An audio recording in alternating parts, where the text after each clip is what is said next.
এবার ঈদের পরে আপনাদের সাথে আমার প্রথম সাথে মনে রিয়েলাইজ করছেন, আমার কথা শোনা যায় কিনা, আপনারা রিয়েলাইজ করছেন যে দেশের আইন শৃঙ্খলা পরিস্থিতি রক্ষা করা কি রকম কষ্ট। আপনারা এই যে অল্প কয়েকজন ভাই আছেন, একই গোত্রের কিন্তু সবাই, আপনাদের ধরনের নিয়ন্ত্রণ করতে কি রকম ঝামেলা হয়ে যাচ্ছে। এরকম পুরা দেশের 18 কোটি মানুষকে নিয়ন্ত্রণ করা যে আইন শৃঙ্খলাতে কত ধরনের কষ্ট, এটা আপনাকে দিয়ে আপনারা কিন্তু প্রমাণ করেন। এই জন্য আপনার অনুরোধ করব, মানে আপনারা যে কষ্ট করে আসছেন, এবং এই জন্য আমি আপনাদের অনেক ধন্যবাদ দেই। আপনারা সবসময় খুব ভালো সংবাদ পরিবেশন করেন, এই জন্য আমি আপনাদের ধন্যবাদ দেই। আমি আপনাদের এবং আপনাদের পরিবারের সবাই আমার ঈদের শুভেচ্ছা।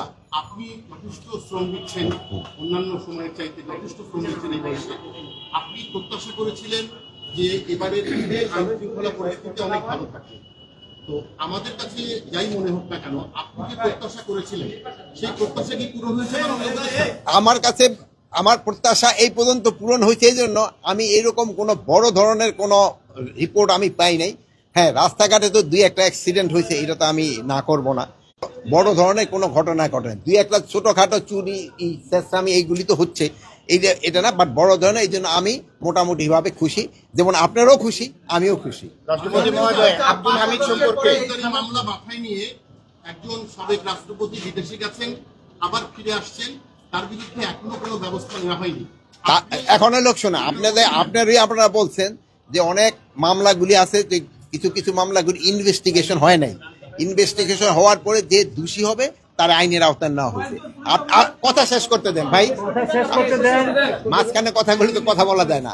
আপনারাই কিন্তু সবসময় বলছেন নির্দোষীরা যেন কোনো অবস্থায় সাজা না পায়, এই জন্য আমাদের ইনভেস্টিগেশনটা করতে দেন।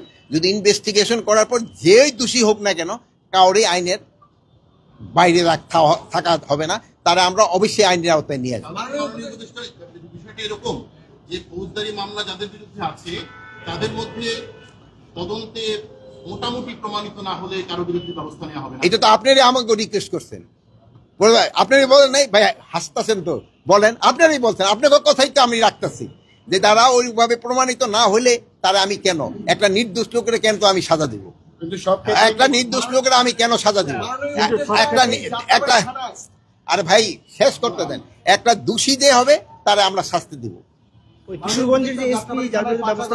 এখন এদের ক্ষেত্রে একটা কিশোরগঞ্জ এদের ক্ষেত্রে ধরেন একটা উপদেষ্টাদের একটা 3 জনের একটা কমিটি হয়েছে, ওনাদের একটা রিকমেন্ডেশন দিছে, ওই রিকমেন্ডেশনটা পাওয়ার পরে ওনাদের যদি দোষী হয় ওনাদের ব্যবস্থা নেওয়া হবে, যদি দোষী না হয় ওনাদের আবার যার যার জায়গায় ফেরত আসবে। আর কোনো কিছু তো আপনারা দোয়া করেন, ভালো থাকেন, আমি আবার দেবো।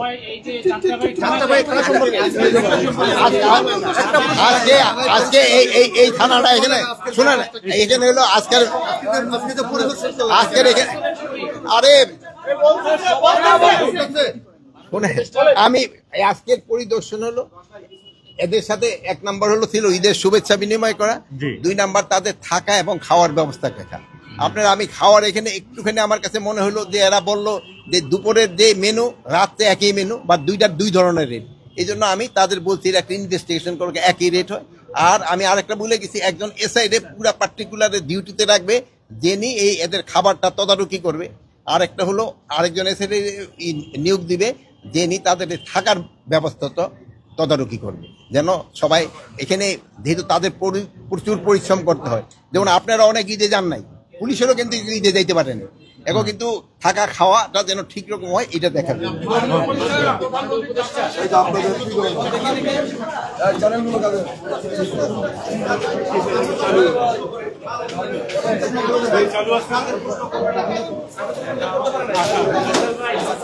Immigration to Canada.